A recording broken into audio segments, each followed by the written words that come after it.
یہ کہانی ایک ایسے طاقتور انسان کی ہے جس نے دنیا کی تاریخ کو حیران کر دیا۔ تقریباً 4000 میل دور سے بیٹھ کر بس وہ ڈورے ہلاتا تھا اور سارا نظام مفلوج ہو جاتا تھا۔ اس کے چاہنے والے اس پر جان نچھاور کرتے تھے، جان لینے اور جان دینے سے بھی گریز نہیں کرتے تھے۔ اس کے نام پر درجنوں گلیوں میں خون کے چھینٹے موجود ہیں۔ وہ مسکراتا تھا تو حکومتیں مسکراتی تھی، اور اگر وہ رو جائے تو بس پھر نظام حکومت کو رلا دیتا تھا۔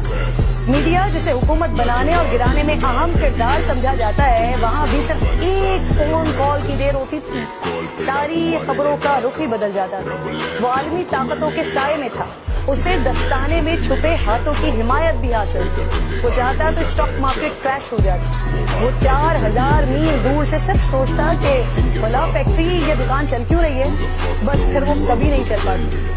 اس کے خلاف آواز اٹھانے والوں کو شہر خاموشہ شفٹ کر دیا جاتا تھا۔ دوسرے نہیں، اس کے اپنے بھی اس سے ڈرتے تھے۔ اختلاف کرنے والا زندگی کی بھیک مانگنے پر مجبور ہو جاتا تھا۔ پاکستان کی 70 سالوں سے زائد کی تاریخ میں ایسی طاقت نہ کسی کو ملی، اور شاید کسی کو نہ مل سکی۔